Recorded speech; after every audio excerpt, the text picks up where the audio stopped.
నమస్తే, welcome to N9 TV Telugu news. ముందుగా headlines.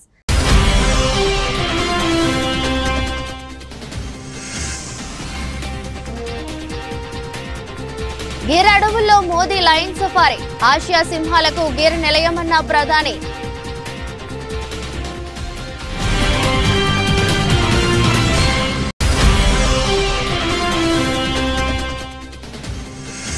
రైతు సంక్షేమానికి కూటమి ప్రభుత్వం కట్టుబడి ఉందన్న గోటిపాటి. 40,336 కనెక్షన్లు మంజూరు చేశామని వెల్లడి.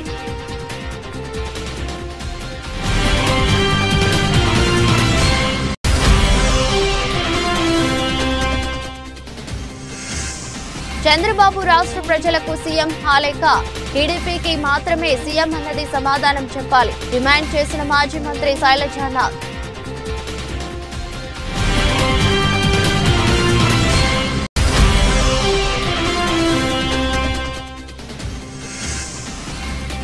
ఏపీ తెలంగాణలో కొనసాగుతున్న ఎమ్మెల్సీ ఓట్ల లెక్కింపు ప్రక్రియ.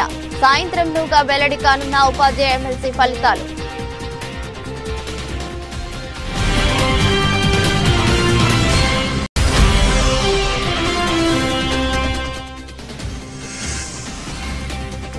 Java Telugu trailer goose bumps పక్కా.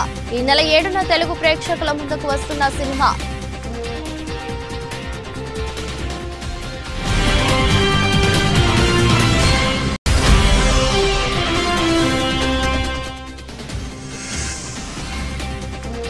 కివీస్ ను 44 పరుగుల తేడాతో ఓడించిన టీమిండియా. 5 వికెట్లతో న్యూజిలాండ్ ను కకావిలకలం చేసిన వరుణ్ చక్రవర్తి.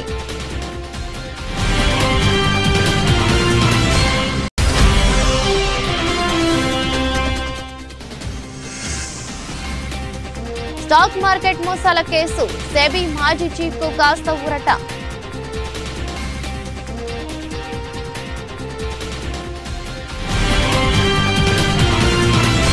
ప్రధాని నరేంద్ర మోదీ ఈ రోజు గుజరాత్ లోని గిర్ అడవుల్లో లయన్ సఫారీ చేశారు. ఈ సందర్భంగా ఆయనతో పాటు పలువురు మంత్రులు, అటవీ శాఖ అధికారులు ఉన్నారు. ప్రపంచ వన్యప్రాణుల దినోత్సవం సందర్భంగా ఆయన సఫారీ చేశారు. ఎక్స్ వేదికగా ఆయన స్పందిస్తూ, ప్రపంచ వన్యప్రాణుల దినోత్సవం సందర్భంగా గిర్ అడవుల్లో ఈ ఉదయం సఫారీకి వెళ్లాను. ఆసియా సింహాలకు గిర్ అటవీ ప్రాంతం నిలయమైన విషయం తెలిసిందే. గిర్ పర్యటనను నేను గుజరాత్ సీఎంగా ఉన్నప్పుడు చేపట్టిన ఎన్నో పనులకు సంబంధించిన జ్ఞాపకాలను మళ్లీ గుర్తు చేస్తుంది. గత అనేక సంవత్సరాలుగా చేపట్టిన సమిష్టి ప్రయత్నాల కారణంగా ఆసియా సింహాల జనాభా క్రమంగా పెరుగుతుంది. ఆసియా సింహాల ఆవాసాలను సురక్షించడంలో గిరిజన సమూహాలు, చుట్టుపక్కల ప్రాంతాల మహిళల పాత్ర కూడా ప్రశంసనీయం. అపురూపమైన జీవ వైవిధ్యాన్ని సంరక్షించడానికి ప్రపంచంలోని ప్రజలంతా కృషి చేయాలి. రాబోయే తరాలకు మంచి భవిష్యత్తును ఇవ్వడానికి ప్రకృతిని కాపాడుకోవాల్సిన బాధ్యత అందరిపై ఉంది. వన్యప్రాణుల సంరక్షణలో భారత్ చేస్తున్న కృషి గర్విస్తున్నానని ట్వీట్ చేశారు. అందరూ గిర్ అడవులను సందర్శించాలని సూచించారు.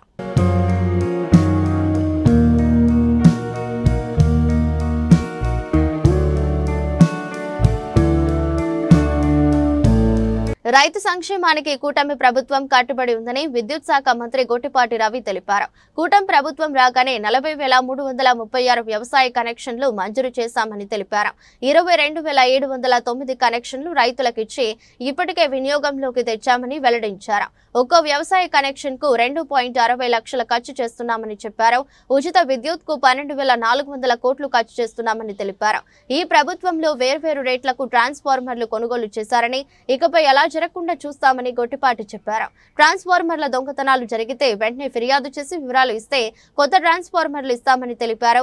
డిస్కంల మధ్య రేట్లలో అంతరం లేకుండా చూస్తామని చెప్పారు. చాలా మంది సభ్యులు అడిగింది ఏంటంటే, పగటిపూట వ్యవసాయానికి విద్యుత్ ఇవ్వమని అడుగుతున్నారు సార్. గత ప్రభుత్వం నిర్లక్ష్యం వల్ల మనం పూర్తి స్థాయిలో 9 గంటలు కంటిన్యూస్ గా కరెంటు పగలపూట ఇవ్వలేకపోయాం సార్. ఎందుకంటే కేంద్ర ప్రభుత్వం ఇచ్చిన పిఎం కుసుమ్ అనే కార్యక్రమాన్ని గత ప్రభుత్వం నిర్లక్ష్యం చేసింది. మన ప్రభుత్వం అధికారంలోకి వచ్చిన వెంబటే ముఖ్యమంత్రి గారు ప్రధానమంత్రి గారికి లెటర్ రాసి ఈ పిఎం కుసుమ్ కార్యక్రమాన్ని ఈ రాష్ట్ర ప్రభుత్వం చేపడుతుందని చెప్పగానే మొత్తం 4.5 లక్షల వ్యవసాయ కనెక్షన్లు ఈ రాష్ట్రానికి అవసరం సార్. ఫస్ట్ విడతగా 1,00,000 కనెక్షన్స్ శాంక్షన్ అయిపోయినాయి. మళ్ళీ 2 లక్షల కనెక్షన్స్ కి మళ్ళీ పిఎం కుసుమ్ ద్వారా మళ్ళీ ఇంకో 2 లక్షల కనెక్షన్స్ కూడా నిన్న మొన్నట్లో కూడా కేంద్ర ప్రభుత్వం మనల్ని టెండర్లు పిలుచుకోమని అవకాశం ఇచ్చింది సార్. ఈ కనుక తొందరలో కనుక టెండర్లు పిలిచి కనుక సోలార్ తీసుకొని వచ్చి పిఎం కుసుమ్ ద్వారా సోలార్ ప్లాంట్లు కనుక తీసుకొచ్చి ఎక్కడైతే 33/11 kV సబ్స్టేషన్స్ ఉన్నాయో అక్కడ కనుక తీసుకొచ్చి పెడితే కనుక రాబోయే రోజు రోజుల్లో ఈ ప్రభుత్వం వ్యవసాయ రైతులకి పూర్తిగా పగలపూట ఎక్కడ కూడా ఇబ్బంది లేకుండా 9 గంటలకు కరెంట్ ఇవ్వగలుగుతాం సార్. అదే విధంగా దాదాపు ఒక్కొక్క వ్యవసాయ కనెక్షన్ వచ్చేసరికి ఈ ప్రభుత్వం 2,60,000 రూపాయలు ఖర్చు పెడతాం సార్. మనమైతే పోల్స్,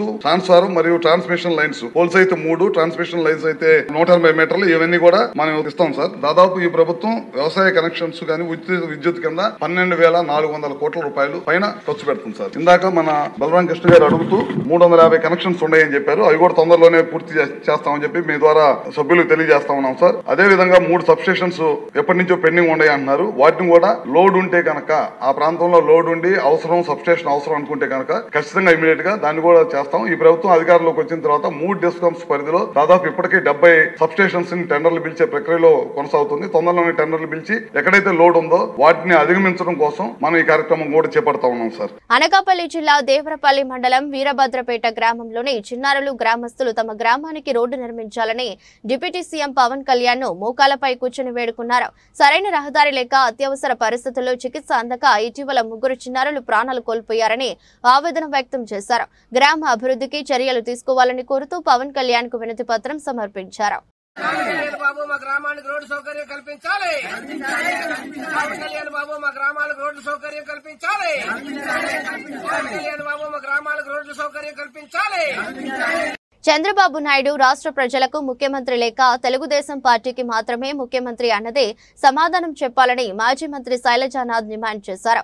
అనంతపురం జిల్లా వైఎస్ఆర్ కాంగ్రెస్ పార్టీ కార్యాలయంలో మీడియాతో మాట్లాడుతూ చిత్తూరు జిల్లాలో చంద్రబాబు చేసిన వ్యాఖ్యల మీద తీవ్రంగా స్పందించారు. చంద్రబాబు వ్యాఖ్యలు రాజ్యాంగ విరుద్ధం అంటూ మండిపడ్డారు. రాష్ట్రంలో వైఎస్ఆర్సీపీ కార్యకర్తలకు సంక్షేమం, అభివృద్ధి అందకూడదు అంటే ఎలా అని చంద్రబాబును సూటిగా ప్రశ్నించారు. ముఖ్యమంత్రి చంద్రబాబు తన స్థాయిని దిగజార్చుకున్నారు.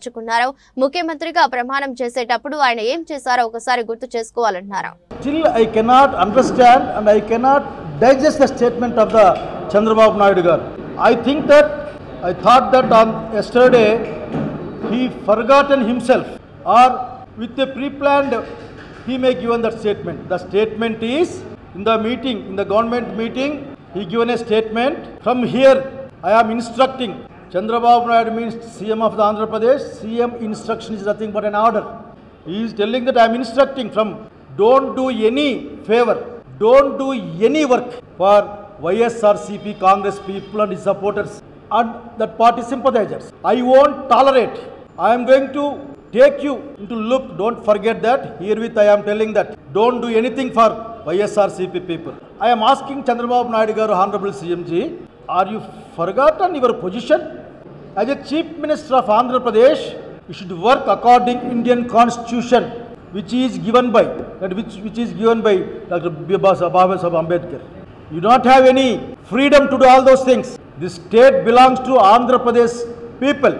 Andhra Pradesh voters, not your Telugudesham. You are not Telugudesham. You are not belongs to the Telugudesham party Chief Minister. You are a Chief Minister of Andhra Pradesh. Don't forget that. You are indirectly denying the 40% people for the governance and benefits and welfare schemes. You are telling that one very bitter word, that is a political governance. I don't know what is the political governance. That means only political party and their belongings only they are going to do and take everything. What is the political governance? Rajakiya, after becoming a CM, no Rajakiyam, Mukhyamantri garu. Sir, there is no politics. There is only people. Remember, you are put a place where it should not be touched. Your words, your statement going to increase discrimination in this state. Discrimination is banned by the Indian Constitution. At the same time, you are developing lot of tensions in between the groups of the people in the name of the political parties. This is also unconstitutional. So beware. You are telling I am very senior, 40 years political industry. Is it the message? This is the message you are going to give to the future generations? Hatedness, discrimination, and not believing the people and take caring only their party. Or you think this is the old dynasties? This is not the dynasty politics. This is democratic under Indian Constitution, which is given by the Dr. Babasaheb Ambedkar. Don't forget that. We are condemning that. All your statements as a Chief Minister, please withdraw those words. If that is not happened, please think yourself. Bollywood నటుడు విక్కీ కౌశల్, రష్మిక జంటగా లక్ష్మణ్ ఉటేకర్ దర్శకత్వంలో వచ్చిన తాజా చిత్రం చావా. మహారాష్ట్ర యోధుడు ఛత్రపతి శివాజీ మహారాజ్ పెద్ద కుమారుడు సంభాజీ మహారాజ్ జీవిత చరిత్ర ఆధారంగా ఈ సినిమా తెరకెక్కిన సంగతి తెలిసిందే. మడాక్ ఫిల్మ్స్ పతాకంపై దినేష్ విజయన్ నిర్మించిన ఈ మూవీ ఫిబ్రవరి 14న ప్రేక్షకుల ముందుకు వచ్చింది. తొలి రోజే హిట్ టాక్ సొంతం చేసుకున్న చావా బాక్సాఫీస్ వద్ద కాసుల వర్షం కురిపిస్తుంది. బాక్సాఫీస్ వద్ద భారీ వసూలతో దూసుకువెళ్తున్న చావాను ఇప్పుడు ప్రముఖ నిర్మాణ సంస్థ గీతా ఆర్ట్స్ తెలుగులో విడుదల చేస్తుంది. ఈ నెల 7న తెలుగు ప్రేక్షకుల ముందుకు రానుంది. ఇందులో భాగంగా తాజాగా మూవీ ట్రైలర్ ను నిర్మాణ సంస్థ విడుదల చేసింది. ధైర్యం, కీర్తిల గొప్ప మేళాయింపుతో ఆవిష్కృతమైన అద్భుత దృశ్య కావ్యం ఇప్పుడు తెలుగులో వస్తుందంటూ ట్రైలర్ ను విడుదల చేసింది. గూస్ బంప్స్ తెప్పించే దృశ్యాలతో ట్రైలర్ ఆకట్టుకుంటోంది.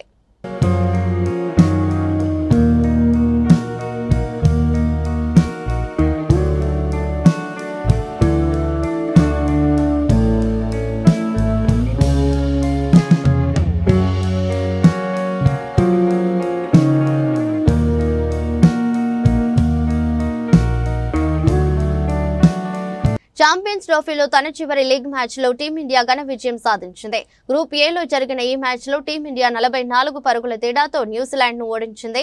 తద్వారా గ్రూప్ ఏలో అగ్రస్థానం నిలిచింది. ఇక సెమీఫైనల్లో భారత్ ఆస్ట్రేలియా జట్టుతో తలపడనుంది. ఈ మ్యాచ్ మార్చి 4న దుబాయ్లో జరగనుంది. ఇక నేడు న్యూజిలాండ్ తో మ్యాచ్ విషయానికొస్తే మిస్టరీ స్పిన్నర్ వరుణ్ చక్రవర్తి తన స్పిన్ మ్యాజిక్ లో అలరించాడు. దుబాయ్లో జరిగిన ఈ పోరులో టాస్ గెలిచిన కివీస్ బౌలింగ్ ఎంచుకోగా మొదట బ్యాటింగ్ చేసిన టీమిండియా 50 ఓవర్లలో 9 వికెట్లకు 249 పరుగులు చేసింది. ఓ మెస్తారు స్కోరును కాపాడుకోగలదా అని సందేహాలు వ్యక్తమైనప్పటికీ స్ఫూర్తిదాయక ఆట తీరు కనపరిచిన భారత్ లక్ష్య ఛేదనకు దిగిన కివీస్ ను 45.3 ఓవర్లలో 205 పరుగులకు ఆల్అౌట్ చేసింది. వరుణ్ చక్రవర్తి 5 వికెట్లతో టీమిండియా విజయంలో కీలక పాత్ర పోషించాడు. కుల్దీప్ యాదవ్ 2, హార్దిక్ పాండ్యా 1, అక్షర్ పటేల్ 1, రవీంద్ర జడేజా 1 వికెట్ తీశారు. కివీస్ ఇన్నింగ్స్ లో కేన్ విలియమ్సన్ 81 పరుగులతో టాప్ స్కోరర్ గా నిలిచాడు. Opener will young 22, captain Mitchell Satan 28 పరుగులు చేశారు. ఈ మ్యాచ్ తో ఛాంపియన్స్ ట్రోఫీ 2025లో లీగ్ మ్యాచ్లు పూర్తయ్యాయి. ఈ మ్యాచ్ ఫలితంతో సెమీస్ లో ఎవరితో తలపడతారన్న దానిపై స్పష్టత వచ్చింది. గ్రూప్ ఏ నుంచి భారత్, న్యూజిలాండ్, గ్రూప్ బి నుంచి దక్షిణాఫ్రికా, ఆస్ట్రేలియా ఇప్పటికే సెమీఫైనల్స్ కు అర్హత సాధించాయి. మార్చి 4న దుబాయ్లో జరిగే తొలి సెమీస్ మ్యాచ్ లో భారత జట్టు ఆస్ట్రేలియాతో, మార్చి 5న లాహోర్ లో జరిగే రెండో సెమీస్ లో దక్షిణాఫ్రికా జట్టు న్యూజిలాండ్ తో ఆడనుంది. మార్చి 9న ఫైనల్ మ్యాచ్ జరగనుంది. సెమీస్ లో భారత్ గెలిస్తే ఫైనల్ మ్యాచ్ దుబాయ్ లోనే జరుగుతుంది. స్టాక్ మార్కెట్ లో సెబీ మాజీ చైర్పర్సన్ మాధవిపురి బుచ్ కు కాస్త ఊరట లభించింది. మాధవి మరో 5గురిపై ఎఫ్ఐఆర్ నమోదు చేయాలన్న ముంబై ప్రత్యేక కోర్టు ఆదేశాలపై చర్యలు తీసుకోవద్దని బాంబే హైకోర్టు సోమవారం ఆదేశాలు జారీ చేసింది. స్టాక్ మార్కెట్ మోసాలు, నియంత్రణ సంబంధిత ఉల్లంఘనలపై ఆరోపణలపై మాధవిపురి బుచ్ మరో 5గురిపై ఎఫ్ఐఆర్ దాఖలు చేయాలని ఏసీబీని ముంబై ప్రత్యేక కోర్టు శనివారం ఆదేశించిన విషయం తెలిసిందే. దీనిపై మాధవి, హోల్ టైమ్ సభ్యులు Ashwini Bhatia, Anand Narayan ji, Kamlesh Chandra Vamsi, BSE chairman Pramod Agarwal, CEO Sundara రామమూర్తిలు హైకోర్టులో వ్యక్తిగతంగా పిటిషన్లు దాఖలు చేశారు. వీరు దాఖలు చేసిన పిటిషన్లను బాంబే హైకోర్టు అత్యవసర విచారణకు స్వీకరించింది. రేపు వీటిపై విచారణ చేపట్టనుంది. ఈ నేపథ్యంలో ముంబై ప్రత్యేక కోర్టు ఆదేశాలపై మంగళవారం వరకు చర్యలు తీసుకోవద్దని మహారాష్ట్ర అవినీతి నిరోధక విభాగాన్ని జస్టిస్ శివకుమార్ డీకే ఆదేశించారు. మెదక్ జిల్లా వెల్దుర్తి మండల కేంద్రంలోని రాయరావు సరస్వతి మెమోరియల్ ప్రభుత్వ జూనియర్ కళాశాలలో ఇంటర్మీడియట్ వార్షిక పరీక్షల కోసం ఏర్పాట్లు పూర్తయినట్లు ప్రిన్సిపాల్ బి శ్రీనివాసులు తెలిపారు. తెలంగాణ ప్రభుత్వం కొత్తగా తీసుకొచ్చిన నిబంధనల మేరకు 8:45 లోపు పరీక్షా కేంద్రంలో విద్యార్థులు హాజరు కావాలని, లేని పక్షంలో పరీక్షకు అనుమతి ఇవ్వబడదని తెలిపారు. ఎలక్ట్రానిక్ వస్తువులు, మొబైల్ ఫోన్లు, ఎలక్ట్రానిక్ వాచ్లలోనికి అనుమతించబడవని తెలిపారు. సీసీ కెమెరా నిఘా మధ్య పరీక్షల నిర్వహణ జరుగుతుందని, ప్రభుత్వ జూనియర్ కళాశాలలో 160 మంది విద్యార్థులు హాజరు కానున్నారని తెలిపారు. అన్ని రకాల సౌకర్యాలు అందుబాటులోకి తీసుకువచ్చారు. విద్యార్థులు ఇబ్బంది పడకుండా ఒకరోజు ముందుగానే పరీక్షా కేంద్రాన్ని సందర్శించి మరుసటి రోజు వచ్చే సమయాన్ని గుర్తుపెట్టుకోవాలని సూచించారు. హాల్ టికెట్ తీసుకుని విద్యార్థులు త్వరగా హాల్ టికెట్ తీసుకోవాలని సూచించారు. సో 5th నుంచి మనకు ఎగ్జామ్స్ స్టార్ట్ అవుతున్నాయి. వీటికి సంబంధించిన కొన్ని సూచనలు, కొన్ని మార్పులు విద్యార్థులకు, వారి తల్లిదండ్రులకు కూడా తెలియజేస్తున్నాము. మొదటగా ఎగ్జామినేషన్ టైమింగు, ఎగ్జామ్ కొరకు వచ్చే విద్యార్థులందరూ కూడా విధిగా 8:45 వరకు కాలేజీ క్యాంపస్లో ఉండాలి. ఇంతకుముందు 9 తర్వాత 1 నిమిషం లేట్ అనే నిబంధన ఉండేది.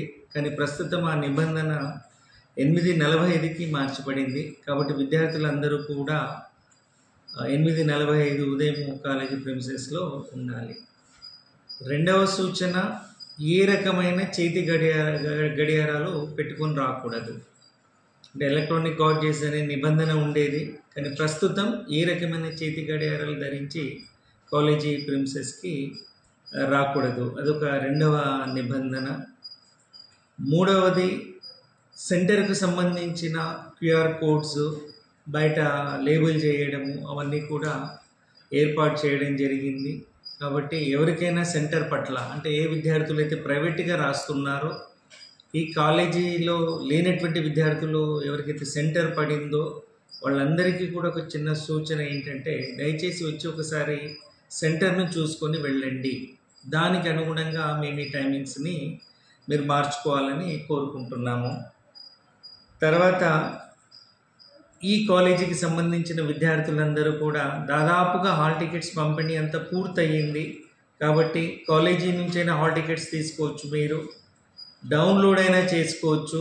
ఏ విధంగా అయినా కూడా మీరు హాల్ టికెట్స్ తీసుకునే అవకాశం ఉంది. ఏ ఒక్కరికి కూడా హాల్ టికెట్స్ నిలిపివేయడం అనేది జరగదు. విద్యార్థులకు సూచన ఏంటంటే, ఇంకా ఎవరైనా విద్యార్థులు హాల్ టికెట్స్ తీసుకోకపోతే దయచేసి కాలేజీకి వచ్చి హాల్ టికెట్స్ అన్నీ కూడా తీసేసుకోండి. తర్వాత ఈ సెంటర్ నుంచి ఫస్ట్ ఇయర్ ఎగ్జామ్స్ 95 మంది రాస్తున్నారు, సెకండ్ ఇయర్ 68 మంది రాస్తున్నారు. ఈ సెంటర్లో ఈసారి ప్రైవేట్ క్యాండిడేట్స్ రాస్తున్నారు. కస్తూరిబా కాలేజీ నుంచి కొంతమంది విద్యార్థులు యాడ్ అయ్యారు. ప్లస్ ఈ కళాశాలకు సంబంధించిన విద్యార్థులందరూ కూడా యాడ్ అవుతున్నారు. సో విద్యార్థులందరూ కూడా సూచనలు జాగ్రత్తగా చదవండి. వచ్చేప్పుడు అన్ని రకాల జాగ్రత్తలు తీసుకోండి. విద్యార్థుల తల్లిదండ్రులకు రిక్వెస్ట్ చేయడం ఏంటంటే, ఎండాకాలం కాబట్టి వాళ్ళకి కాస్త ఆహారం పెట్టి కాలేజీకి పంపించే ఏర్పాట్లు చేయండి. ఏపీ తెలంగాణలో ఎమ్మెల్సీ ఓట్ల లెక్కింపు ప్రక్రియ కొనసాగుతుంది. ఉదయం 8 గంటలకు ఓట్ల లెక్కింపు ప్రారంభమైంది. అభ్యర్థులు ఏజెంట్ల సమక్షంలో అధికారులు స్ట్రాంగ్ రూమ్ ను తెరిచారు. ఉపాధ్యాయ ఎమ్మెల్సీ ఫలితాలు ఈ సాయంత్రంలోగా వెల్లడి కానున్నాయి. పట్టభద్రుల ఎమ్మెల్సీ ఫలితాలు రావడానికి మాత్రం 2-3 రోజుల సమయం పట్టే అవకాశం ఉంది. ఫిబ్రవరి 27న ఏపీ తెలంగాణలో ఎమ్మెల్సీ ఎన్నికలు జరిగాయి. ఏపీలో 2 పట్టభద్రులు, 1 ఉపాధ్యాయ ఎమ్మెల్సీ స్థానాలకు ఎన్నికలు జరిగాయి. తెలంగాణలో 1 పట్టభద్రులు, 2 ఉపాధ్యాయ ఎమ్మెల్సీ స్థానాలకు ఎన్నికలు జరిగాయి. ఏపీలో 3 ఎమ్మెల్సీ స్థానాల బరిలో 70 మంది అభ్యర్థులు, తెలంగాణలో 3 ఎమ్మెల్సీ స్థానాల బరిలో 90 మంది అభ్యర్థులు పోటీ పడ్డారు.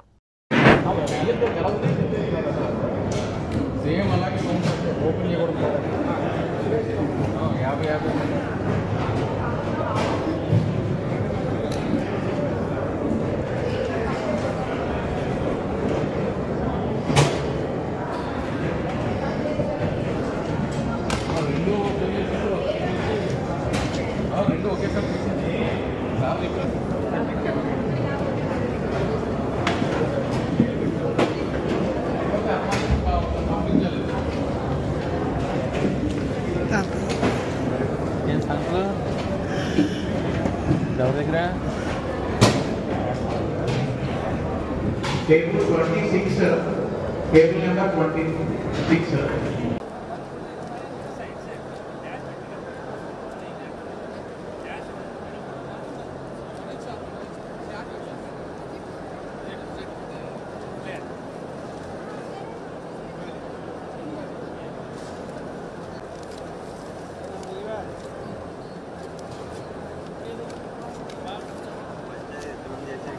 సికింద్రాబాద్ పద్మారావు నగర్లోని కౌత కామకోటే కళ్యాణ నిలయంలో ఋషి పీఠ పరిష్కార ప్రధాన ఉత్సవ కార్యక్రమం ఘనంగా జరిగింది.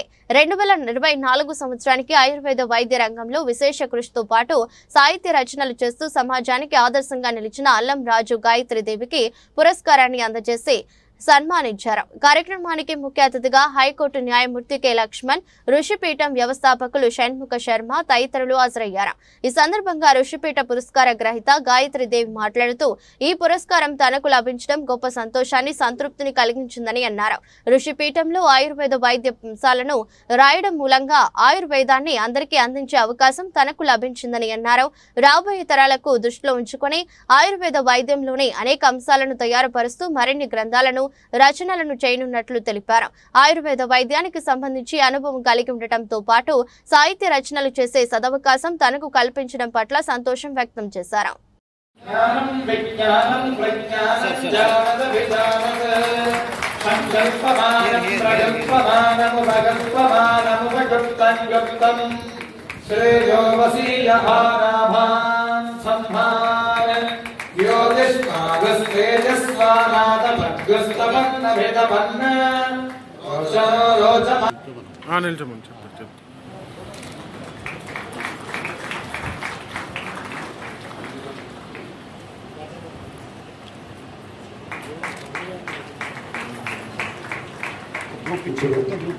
విద్యల్ని గౌరవిస్తూ పురస్కారం ఇస్తున్నది. ఆ పురస్కారాల భాగంగా ఈరోజు ఆయుర్వేద విద్యలో విశేష కృషి చేసినటువంటి డాక్టర్ గాయత్రీదేవి గారిని కృషిపీఠ పురస్కారంతో సన్మానించడం జరిగింది. ఇది ఆయుర్వేద విద్యకు చేసుకున్న గౌరవంగా మేము భావన చేస్తున్నాం.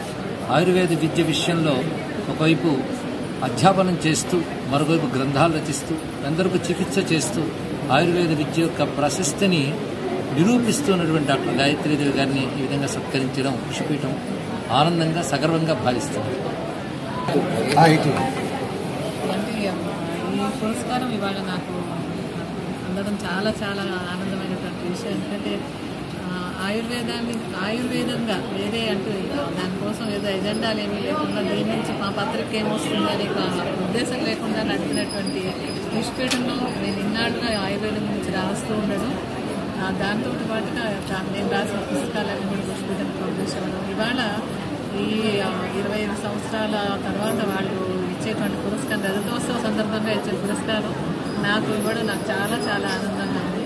అలాగే నేను ఈటీవీలో కూడా చాలా కార్యక్రమాలు, జీవన జ్యోతి కార్యక్రమం కానివ్వండి, లేకపోతే ఈటీవీ లైఫ్లో కానీ సుఖీపోలో కానీ అక్కడ కూడా ఇదే సిద్ధాంతంతో, అంటే నాకు ఈ రిటర్న్ ఏం వస్తుందనే ఉద్దేశం లేకుండా నేను కార్యక్రమాలు చేశాను. ఈటీవీ వాళ్ళు కూడా నాకు అదే ఉద్దేశంతో, అంటే మీరు ఇలా మాట్లాడాలని చెప్పకుండా దేశానికి ఆయుర్వేదంతో సేవ చేయాలనే ఉద్దేశంతో వాళ్ళు కూడా ప్రోగ్రామ్స్ చేయించారు. ఇప్పటికీ అవి ఇంకా టెలికాస్ట్ అవుతున్నాయి. ఈ రెండు అంటే ఋషిపీఠంలో రాస్తూ ఉండడం, అవి టీవీలోంచి చెప్తూ ఉండడం, ఆయుర్వేదాన్ని అందరికీ అందించే అవకాశం నాకు దొరికింది. ఆ అవకాశం సద్వినియోగం చేసుకునేందుకు కానీ వాళ్ళు నాకు ఈ పురస్కారం లభించింది. దానికి కూడా నేను చాలా సంతోషపడుతున్నాను. భవిష్యత్తులో ఎలాంటి రచనలు చేయబోతున్నారు? అంటే ఇప్పుడు ఇంకా నేను ఆయుర్వేద గ్రంథాల్లో పెద్ద గ్రంథాలకి, అంటే ఇంతకుముందు అన్ని చిన్న చిన్న రాస్తూ వచ్చాను. ఇప్పుడు ముఖ్యమైనటువంటి గ్రంథాల రచన చరక సంస్థ అయింది, ఇప్పుడు సృష్టి సంహిత రాయడం కూడా పూర్తయింది. తర్వాత అష్టాంగ అది ఇంకొక ఆయుర్వేద గ్రంథం, ప్రాచీన గ్రంథం, ప్రామాణిక గ్రంథాలు అన్నమాట. ఇవన్నీ ఇప్పుడు ఈరోజు ఉండేటువంటి ఆయుర్వేద విద్యార్థులు చదువుకుని అనువుగా ఉండేలాగా దాన్ని రీఆర్గనైజ్ చేసి రాసి పని కొనసాగిస్తున్నాం. ఇంకా ఇప్పుడు రాస్తున్న అష్టాంగ హృదయం పూర్తవడానికి కూడా మళ్ళీ నాకు 2-3 సంవత్సరాలు పడుతుంది దాన్ని పూర్తి చేయడానికి. అలాగే ఇంకా ఋషిపీఠంలో కూడా నేను ఆయుర్వేదం మీద రాస్తున్నట్టు ఉన్నాయి. ఆయుర్వేదము యోగా కలిపి ఏ విధంగా జనం ఆరోగ్యంగా ఉండడానికి ఉపయోగపడుతుంది, ఏదైనా అనారోగ్యాలు వచ్చినా సరే తేలికగా ఆయుర్వేదము యోగాతో ఇంటి దగ్గరే వాళ్ళ పరిష్కారం చేస్తున్నారు. మామనూరు ఎయిర్పోర్ట్ అభివృద్ధికి సహకరించాలి అని పరకాల శాసనసభ్యులు రేవూరి ప్రకాష్ రెడ్డి అన్నారు. సోమవారం హనుమకొండ భవానీనగర్లోని ఎమ్మెల్యే నివాసంలో మామనూరు ఎయిర్పోర్ట్ నిర్మాణంలో భాగంగా భూమిని కోల్పోయిన గాడేపల్లి మరియు గుంటూరుపల్లి రైతులతో పరకాల శాసనసభ్యులు రేవూరి ప్రకాష్ రెడ్డి సమావేశం నిర్వహించారు. ఈ సందర్భంగా ఎమ్మెల్యే మాట్లాడుతూ భూ సర్వేకు సహకరించాలని, భూసేకరణలో భాగంగా భూమి కోల్పోతున్న రైతులకు అందించే పరిహారాన్ని ఇప్పిస్తామని రైతులకు చెప్పారు. రైతులు ప్రభుత్వానికి సహకరించి భూసేకరణలో ఎటువంటి ఇబ్బందులు కలగజేయకుండా అధికారులకు ప్రభుత్వానికి సహకరించి ఎయిర్పోర్ట్ నిర్మాణానికి తమ వంతుగా రైతులు సహకరించాలన్నారు. గత బీఆర్ఎస్ ప్రభుత్వ నిర్లక్ష్య వైఖరి కారణంతో మామనూరు ఎయిర్పోర్ట్ నిర్మాణ భూసేకరణ 10 సంవత్సరాలు వెనక్కి వెళ్లడం జరిగిందని తెలిపారు.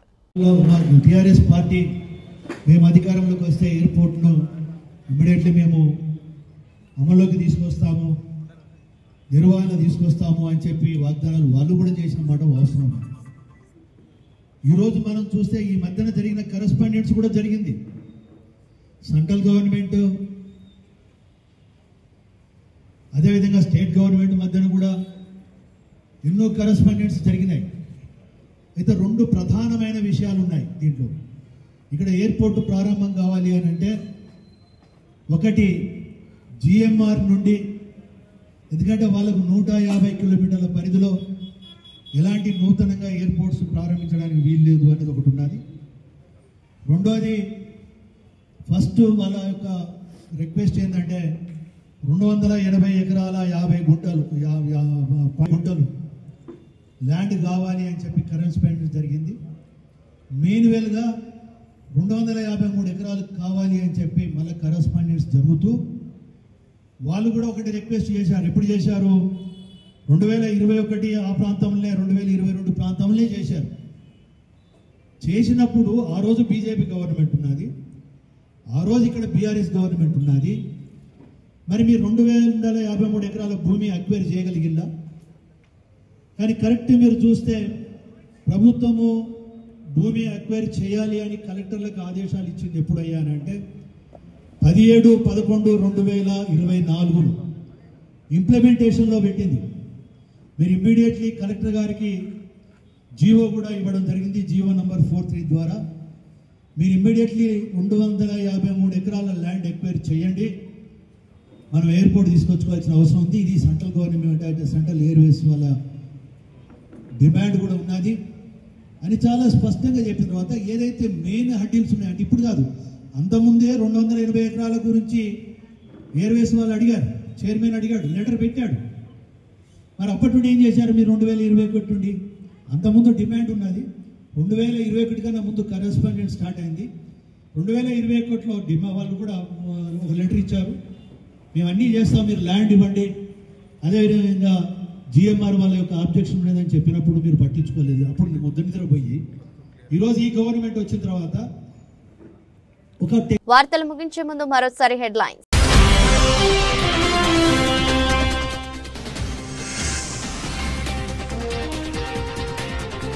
గిర్ అడవుల్లో మోదీ లయన్ సఫారీ, ఆసియా సింహాలకు గిర్ నిలయమన్న ప్రధాని.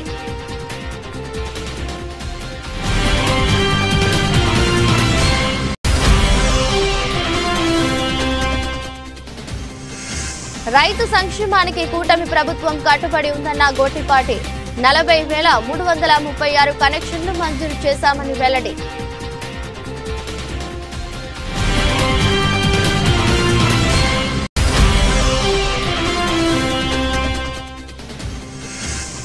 చంద్రబాబు రాష్ట్ర ప్రజలకు సీఎం హాలేక, టీడీపీకి మాత్రమే సీఎం అన్నది సమాధానం చెప్పాలి, డిమాండ్ చేసిన మాజీ మంత్రి Sailajanath.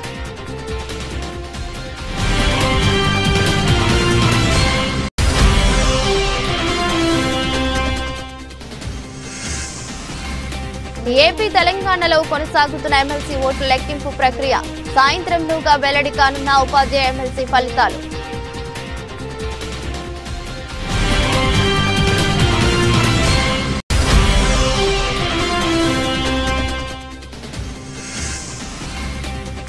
Chhaava Telugu trailer goose bumps పక్క.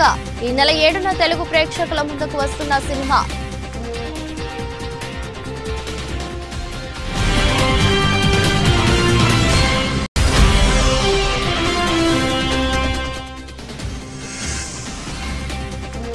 కివీస్ ను 44 పరుగుల తేడాతో ఓడించిన టీమిండియా.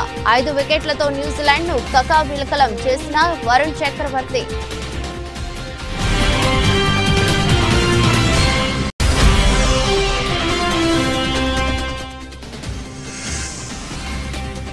స్టాక్ మార్కెట్ మోసాల కేసు, సెబీ మాజీ చీఫ్ కు కాస్త ఊరట.